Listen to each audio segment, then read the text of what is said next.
How would your life change if you were debt-free? No credit cards, car or student loans to worry about, not even a mortgage.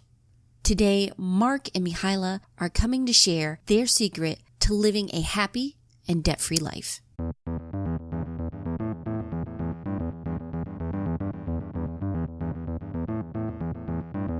Welcome to the Couple Money Podcast, the show where we share stories and advice on building up your marriage and wealth together.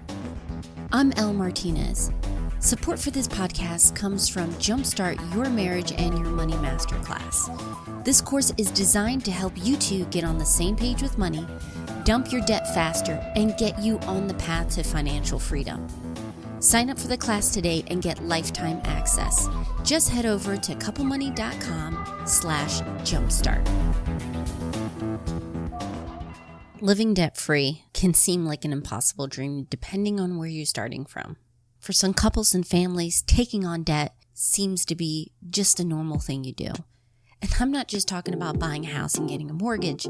I'm talking about you have to get to work, you get a car, which for some family means a lease or a car loan.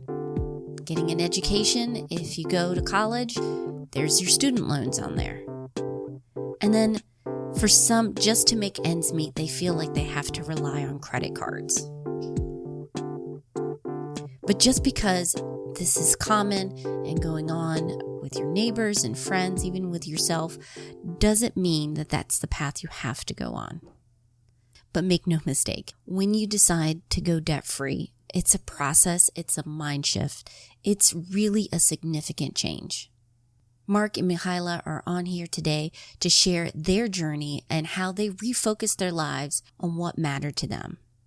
In this episode, we get into why they wanted to get into this debt-free lifestyle, how as living a simpler life led to building wealth as a side effect, and where they drew the line on where to spend and where to save.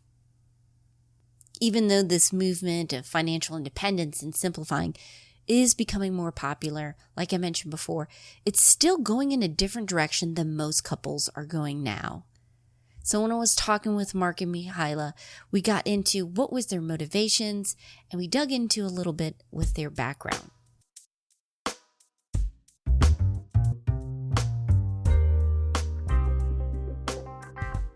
Who were some of your maybe first positive role models, not only with like finances, but just making these different decisions with life and designing a life you want? Sure. I could tell you for sure it was my dad. When I was growing up, I was like, man, Dad, why are you so cheap? Like, how come we always drive used cars? And I didn't really fully understand that until I became a young adult and started paying for things myself, getting out of college and realizing like, oh man. And, I so wanted to, as a, older teenager, early 20s, wanted to revolt against my parents, but I was good at math and it made too much sense, once I understood the methods behind what my dad was doing. And so, he was definitely the starting point to kind of put me on that path. And I just kind of tweaked, and he was not big on technology, coming from born in the 30s, he grew up in the Depression. So that was probably part of his initial motivation for all that savings. But I thought it was a little more fear-based, and I didn't want to embrace that fear side of savings. I really wanted to embrace possibilities, and that's kind of how that approach changed, but definitely the genesis. Gotcha. Did you guys talk about finances? Like how do you gauge like it was coming out of fear? What were the signs for you? Oh, risk aversion, high risk aversion. He would never buy stocks. He would buy government savings bonds, like just that and CDs. That was the extent of his investment. And he always worked for, it was a postal service and the military before that. So he retired over 30 years in the postal service. So government agencies. So you don't get more risk averse than that. So he had a fixed pension. And he did good. He did good for himself. But he definitely had some entrepreneurship sparkings, like he liked to invent things and create different stuff, but he never really made that big leap. he did do some rentals and such like that, but it's all very under his control. So that's kind of where I get that feeling of fear from. Gotcha. And Milhila, how about you growing up? Like, who were your mentors with finances and made you kind of reevaluate what you were working towards? Sure. So I would say it was life experience. So I had a normal childhood growing up in Sarajevo, Bosnia. And then in the early 1990s, this brutal civil war broke out. And literally overnight, I went from a normal life to becoming a refugee. So everything we had, all the possessions, all the material things were basically gone. And it really taught me some valuable perspectives. I realized that possessions are not what matters in life. Really, it's that what gets you through tough times is the accumulated experiences and those accumulated joys and love, for your family and for one another. So throughout my life, I never really put much stock into possessions. I never really cared to, buy the biggest house I possibly can and fill it with as much stuff as, I can run up on my credit cards and so on. So I feel like that was really the core, the foundations of personal philosophy. Well, Milhila was still in college when I met her, and I was already, I made some very early, not very big mistakes that kind of led me on the path. Long story real short, in my first 2 months of my first real job out of college, I was making $17 an hour, working 70 hours a week. And I did not get time and a half for overtime. And on the weekends, if I had one, I just blow all my money. And I looked and I was like, after 2 months, I had no savings. And I was like, man, this is the definition of futility. Like this, I feel terrible about it. So I started setting aside about $120 a week to have fun on my weekends. And that allowed me, and also I was able to just rent rooms and kind of house hack. And, I could, in one day I could, have my whole rents paid. And so I was saving about 50% of my income. So I was already doing that when Milhila and I met. Yeah. And in my case, so I was pursuing my PhD at the time that Mark and I met, and it was the worst experience of my life. I felt like a slave. Literally, I mean, I envied people in prison. I remember walking home from the lab one day and just like clutching onto a leaf just to feel something alive. So once I finished, I was determined that I never wanted to be a slave to anything else ever again. So it definitely motivated me on that financial independence journey. She was working more hours than I was. For far less. Oh, no. Far less, yeah. Oh, my goodness. Well, I mean, you guys are doing really well. I know this wasn't an overnight process, but could you kind of take me through what were the discussions that you guys had? Who was the first one to kind of take the lead and say, hey, would you mind if we did it this way? Or were both of you saying, let's do this? When Milhila and I first started dating, we didn't get too much into money, but as the relationship went forward, I was kind of like, I think I can pay cash for a house. Like I'm on track to do this, and then that kind of is probably where the discussion kind of started. And you're like, I was like, you were intrigued by that. Yeah, I thought that sounds like a great idea, and I'm totally on board. Nice. So you guys talk about on the site values to freedom. How did that come up? Well, it's kind of that whole going through that epiphany, like as we're going down that road, we got the house and we're like, oh, I could essentially stop working in a few years. Then I literally pictured like laying on the beach, because I love the beach, drinking a Mai Tai and just looking at the ocean every day. And then in this thought experiment I'm going through, I was like, wow, this could be great for a week or month, maybe a year. But I would have a real crisis of meaning after that. I'd just be in a really nice, oversized prison, but not actively. The reason I say it is I'm not actively participating in life. I'd just be passively taking it in, as opposed to doing something I really want to do, which is help individuals, engage, be social. And I was like, wow, that's not what I want. What I want is choice. And I don't want to just say, okay, I'm done actively living. I'm just going to look at things now, Yeah. I would say that knowing our core values is absolutely key to not just financial independence, but also fulfillment and satisfaction in life.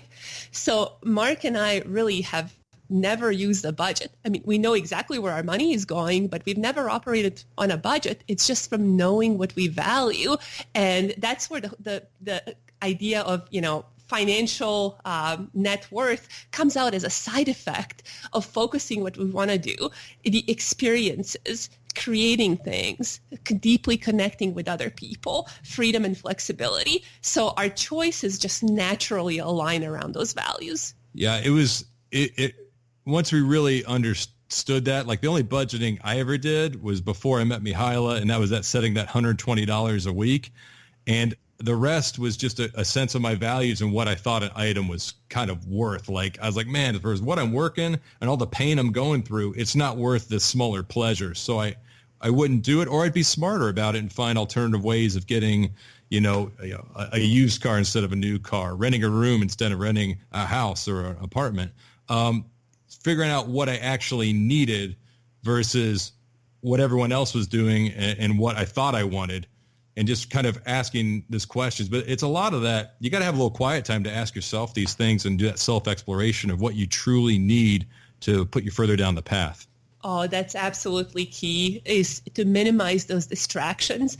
If we're consuming a lot of passive television, let's say, or mindless browsing, and are exposed to all this advertisement that just beats on us all the time, then it's much harder to find that quiet space and figure out that spark of passion that, keeps you moving in the direction you want to go. It's a journey. Yeah. So I know for my husband and I, what we like to do, at least on a monthly basis, we call them money dates, which is basically, it's not so much about the money. That's like 5 minutes of the date, but it's talking about how are things going? Are we moving closer to whatever our goals for the year is and big picture goals? Do you guys have like regular check-ins with each other? Or is this just a very casual conversation? Every quarter, it's almost like a quarterly report. Who came up with that one? I'm going to give that to Milhila. Yeah, that's me. I'm the organized one. So every quarter we go through, we figure out where our net worth is, and we have a chart, and we plot out how it's growing every 3 months. Mm-hmm.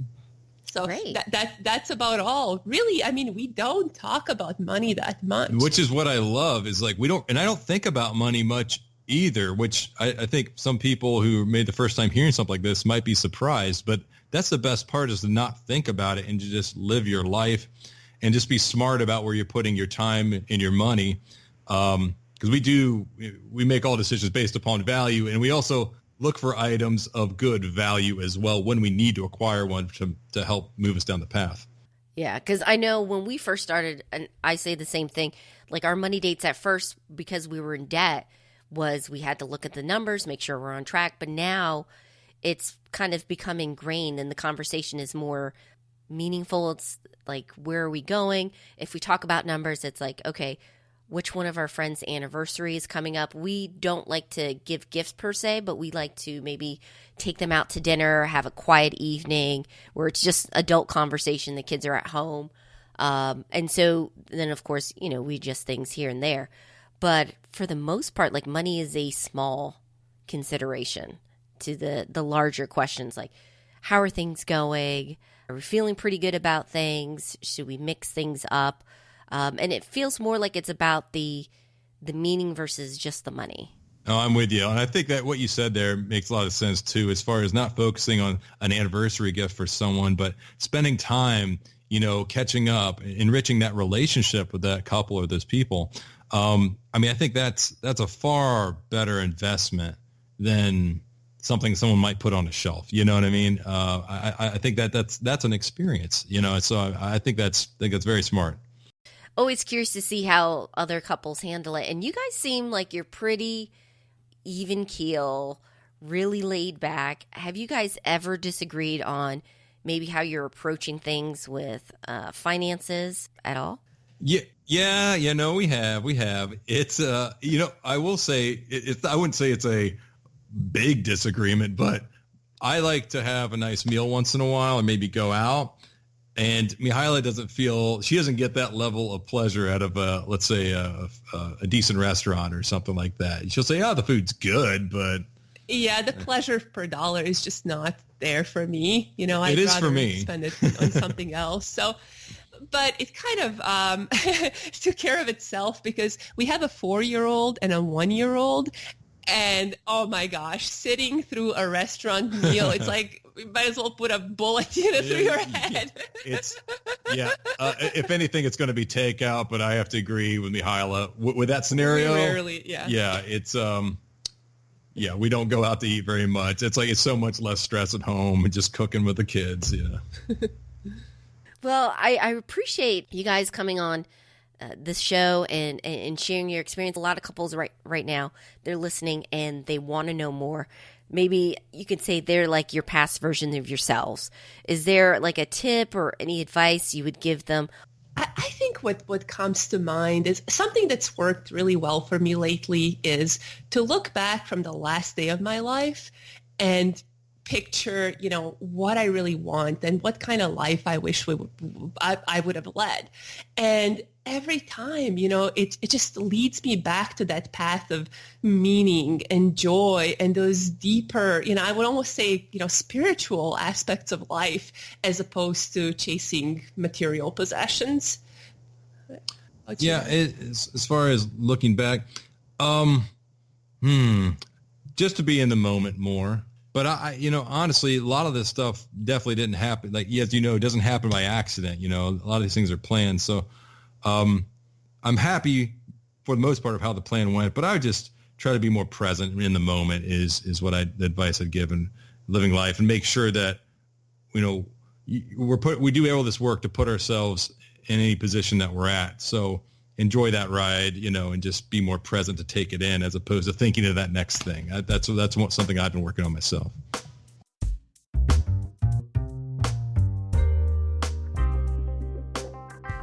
Special thanks to Mark Milhila for being a part of this show. If you want to hear more about their amazing story, please visit Money for Meaning. You can also grab their book, it's the same name, or download their Values to Freedom worksheet. That can be incredibly helpful as you guys sit down and talk about what's really important to you. Make sure that you keep that within your spending. And then if you have something that maybe isn't so important, where you can cut back and possibly eliminate. As always, I'll have links to all the resources mentioned, as well as handy tools to get you two squared away and on the path to being debt-free. Now, you may feel pumped up about getting rid of your debt after listening to Mark and Milhila, but your spouse is not quite there yet. If you need help on how to get them on board, or just having these conversations about what you want to work on together towards and finding a system that works for you, please pick up my book, Jumpstart Your Marriage and Your Money. Like I did this week, I've been interviewing couples who have done some big things together for about over 200 episodes. And while each journey is certainly unique, there are certain patterns and habits that keep showing up. I take those key habits and I break it down in Jumpstart into a 4-week guide so the two of you can get on the same page.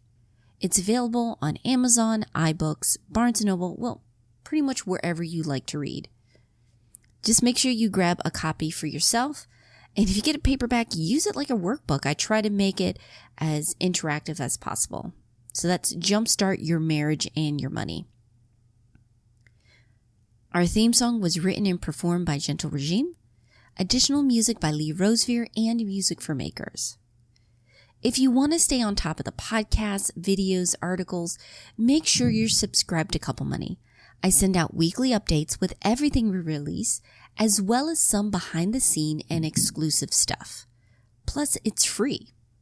Just head over to couplemoney.com/join. Finally, and most importantly, I want to say thank you. Your support means so much to me. I appreciate reading the reviews you share. The fact that you're sharing your favorite episodes is incredible. We're really getting the conversation started about couples working together with money. So many times we see how it is a source of stress in a relationship, in a marriage, but I'd love for this to be a way for you two to work together and get on the same side. So thank you so much for your support.